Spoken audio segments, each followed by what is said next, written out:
Here we have the SV App Builder. Let's walk you through on how to run through and use the SV App Builder. So essentially we have three different components that we want to look at. On the left side we have kind of our navigation where we can edit all the screens. We can view the app messages, which is forms that get submitted. We can also send notifications in the messaging center.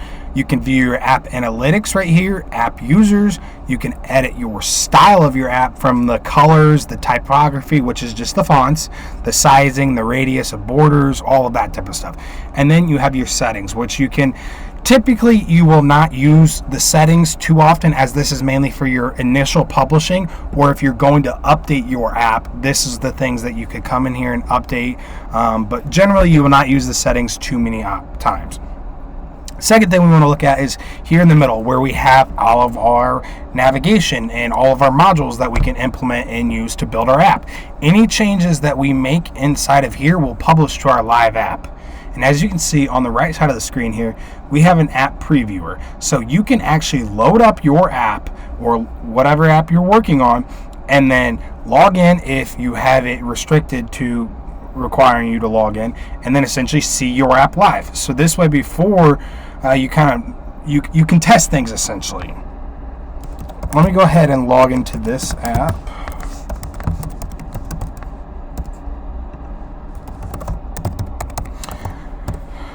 Moving forward, the first thing that you can edit and the first thing that you can kind of look over and change, which is the main layout and main navigation of your app. So you can come up to main navigation, layout, and select between one of these options. This option is currently using Tab Bar V2 for this app.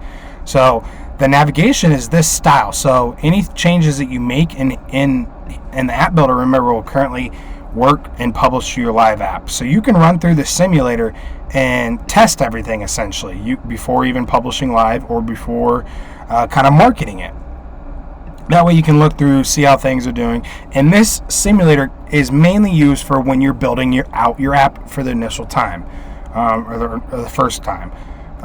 Next thing we're going to look at is the general settings. Once again, once you get your app built, you generally will not be using the main navigation or editing it too much because you've already got it built, it's already out there, unless you wanted to completely redo the design of the app. Let's go through. So you can edit all of your general settings, your colors, your active, inactive, background, the size, the margin bottom, for all of these different settings. You can come and actually have icons, so you can choose between which icons you want to appear for different features and pages within your app. And then the navigation bar, so once again, this down here, you can come and edit all of that. The title, which is the text, the sizing, the color, the subtitle, the action, you can add your logo, all of that. And that's mainly it for the main navigation. All of these screens over here are current screens that are built into your app. If you want to add new features or add new screens, you can come to this blue plus add screen button, click on it, and it'll bring up a pop-up. So this is where you can add new content. So if you want to add articles RSS feed, which is just an RSS feed that can pull and automatically update your app if a new post or new blog post gets posted to that feed. Essentially, you can have an events screen, you can show maps, you can have people, which is for like staffing, and have all the details on that. E-commerce, you can have a shop, you can have a cart, my orders.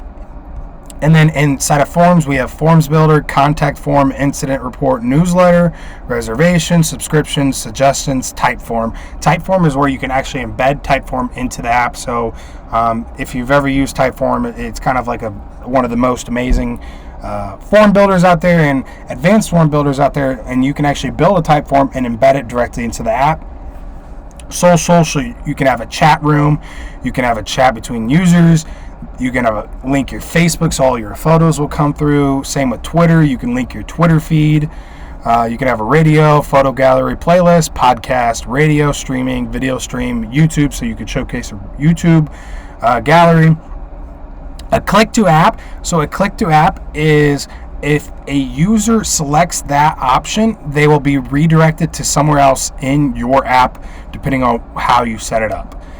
Click to call. That is essentially if anybody clicks the click to call button, it'll call you directly. Click to email is the same thing, where people can click it and email you. Click to SMS, which is just text message. People, if you set this up, people can click the button and then text you directly. Click to WhatsApp, same thing. Web Connect. So Web Connect is kind of one of the features that makes our platform so powerful.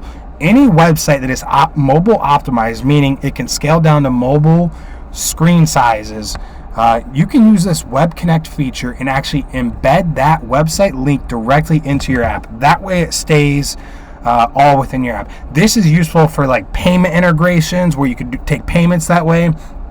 It's also useful like booking. So if you want to book services or embed a widget to do that, you can do that all directly through here as well. And in this app, we actually have it, and that's what we're doing in this booking screen, and I'll show you more about that. App preview, you don't have to worry about this. Favorites, if you want to add a favorites section within your app for your users. Inbox. Screen builder is where you can build your own custom screen. Set more, which is just a schedule appointments, booking, that type of stuff that you can embed into the app. Settings, you always want to have this for your users, where you can add settings for them to control their profiles essentially. Submenu and tabs are where you can put different screens underneath each other, kind of like this more button. So instead of having all of these screens on the main navigation and being very cluttered, what we can do is make a submenu or a tab just like this and put additional screens underneath it. And then you can obviously add user support in here. These are all the modules that we currently have, and we're working on updating and adding more in the future, so stay tuned for that. Let's dive into the next part of the builder. So here are like the articles. So this is articles, and I've renamed it to be services for the detailing app essentially that we have loaded right here. So as you can see, you have your articles, and these are all your new articles. You can come over here, edit the current article. You can duplicate it or delete it. If you want to add a new article just from scratch, you can come and do that directly from add new article. You can obviously manage your settings, how you want to order it by, title, location, rating, price ascending, and more. You can choose different cell styles, which cell styles is just how it looks. So what I recommend is kind of getting in here, loading the simulator, and then playing through and seeing how you kind of want to edit and see how you want to look. Every time you choose a different option, it will load it into the simulator, and you'll be able to see. And then columns, search engine, categories, etc., etc. Getting into these, let's show you how you can do it. So this is the article inside of the app. So you can come in here and edit all of these different pictures. You can do whatever you kind of really want to, add new pictures, delete pictures. You can edit all this data.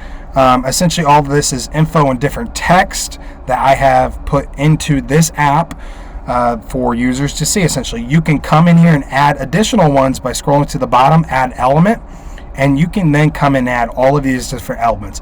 A label, which is just text, rich text, which is just smaller text essentially, event, picture, gallery, features, tags, click to screen. Once again, the click to screen will take them to anywhere in the app. Click to email, same thing with email. Click to call, click to SMS, all of these are the same as I explained before. Click the web, so this will redirect them to a website. If you click this, social links, YouTube, map, audio file. You can add tags, like I said. You can come in here and edit all this data. You can obviously move all of these features around. If you want to get rid of them, you can delete them. You can come over here on the right side of the screen and add new categories or delete categories. And then the biggest thing is to make sure you always save your draft or publish content. If you publish content, it'll publish it live to your app. So you always want to save and kind of go through that. So make sure you update. Once again, you can come in here and edit all of these. You can duplicate them, delete them, and all of that. Booking, like I was saying, I have entered the booking link essentially. So let's show you real quick. So if I come to the web link here,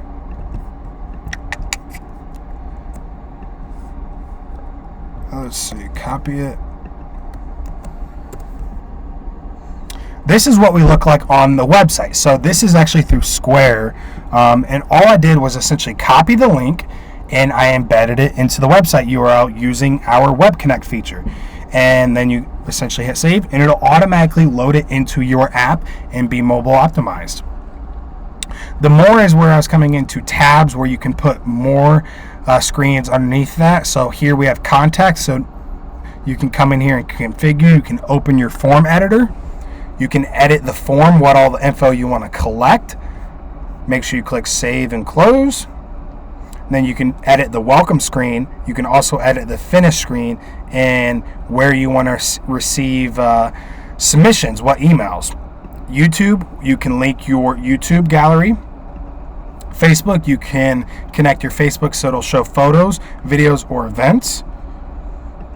Maps, you can come in here just like the article section, which is services up here. You can come into the maps area and add new places, edit the places, duplicate, delete the places, settings. So if you're in a certain area or have an event going on, or maybe it's a food truck, any of that type of stuff, you can come in here and add new places where you'd be, just like the editor before. You can edit all these texts, add elements, you can add categories and more. Settings, you can have your settings bar where you can essentially show your login options, show my orders. You can turn all of these on and off, and then your copyright, and then your photo gallery.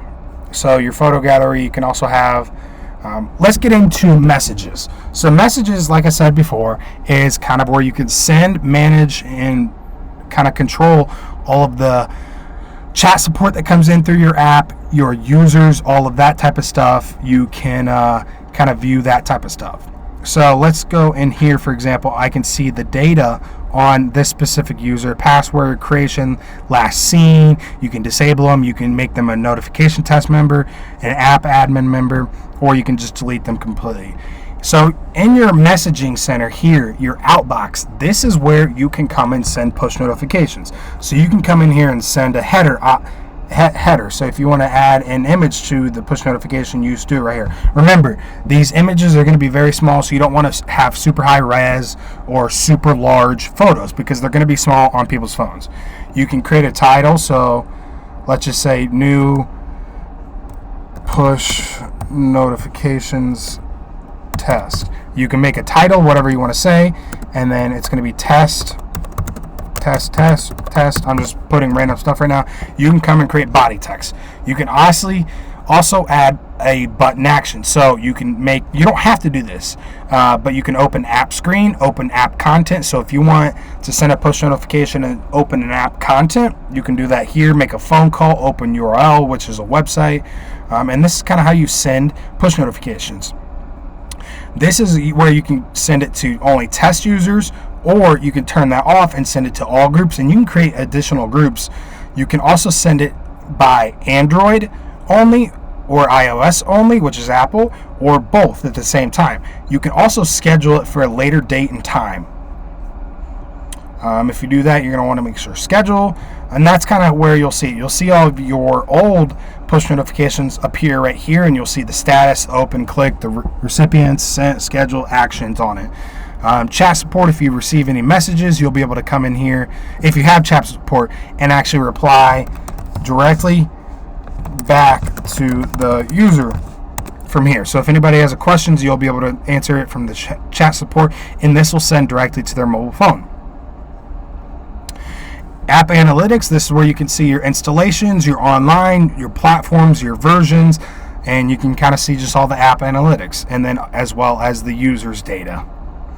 Style, here's where we can control the style with the colors and the borders, the margins, all of that within the app. So you can come in here and edit all of this information. The typography, which is the text, you can come in here and edit all the types of text that you want, the sizing and color. Settings, this is where you can add all of your settings for your app, from your assets, from your app icons to splash screen to animated to your app data, your publishing history, which is where you can see essentially the status of everything going on. If you have e-commerce set up, you can come in here and connect your Stripe account, PayPal, Mercado Pay, or cash or bank transfer all through here. And this is where you can do additional setups, kind of go through that. And we also have test modes for this. Delivery methods, if you want to add shipping, you can do that. You can charge for it. kind of whatever you want to do, name it, your description, ship to countries, cost. If you want to do add in-store pickup, you can do that as well. And then the general settings for e-commerce, you can come in here and edit all of this. And this is all info that you can collect. And this is notes. So say you want to come in here and collect the name, or you want to get maybe the email or special request. You can come in here and actually update this to change the type of info that you can collect from people, and you make it mandatory or visible. Let's go ahead and get rid of those. Text, this is where you can add checkout header text and checkout footer text. Security. So security is where you can make people have to sign in for your app. So if you turn this off, you can make it so they have to sign in to access the booking page, the more, whatever pages you have or screens you have in your app, you can make those locked if you want. Or you can just say requires sign in at startup. So anytime they log in, they'll have to sign in, essentially. And then sign up options, we offer email and password, allow new user registration, Facebook, so users can log in with their Facebook, they can log in with Google, they can log in with LinkedIn or Apple. And you don't have to have all these turned on. You can turn them on and off however you please. And then terms of service. You'll want to add your terms of service for your app all within here, and this will be built into the app as well. And then you obviously have your Google Play Store data. This is all your data. Do not edit this at all once your app is published. And if you do want to make an update to your publish, the only time you can edit this information, this with between the Google Play Store data and the Apple Store data, if you want to edit this in your app store, essentially, you have to publish a new version of your app. So when you want to do that, you obviously come up here and click publish, and then you can choose Apple or Google, and then click next and kind of go through it. But like I said, the only way to change this is to publish a new version of your app. Which it won't take your old app offline. What it'll do is it'll automatically send it through our team, and we will go into the system and request a publish for your app, essentially. And then if Apple or Google approves it, what your users will have to do then is go to the app stores and update the app. And you can come in here and change all of your assets. So like this is all the assets that would appear in the Google Play Store. Count. And then same with Apple, all the same, pretty much same info. Apple asks for a few different things. Extra, more than Google, you can obviously come in here and upload all your graphics. Now, if you don't have graphics, you can open the simulator and actually take screenshots of your app if you want to upload different screenshots to upload in here. Push notifications, you can create different groups for your users. That way, if you want to send some to current customers or potential customers, notifications, you can create a group and put different users in there. App language, this is kind of just going into all the app language, what you want to offer. The app JSON you will not have to look at. Please do not edit or touch any of this. App export you won't have to do at all either. If you want to add widgets in the future, you can add campaigns. WhatsApp, radio streaming, this is how you set up all this. API keys, so Google Maps, already set. YouTube, already set. AdMob, so if you want to offer ads displayed to make some money, revenue within your ad with offering other people to be able to run ads into your app for you to make income directly off your app, you can set up all of that in AdMob. Flurry Analytics is just extra analytics.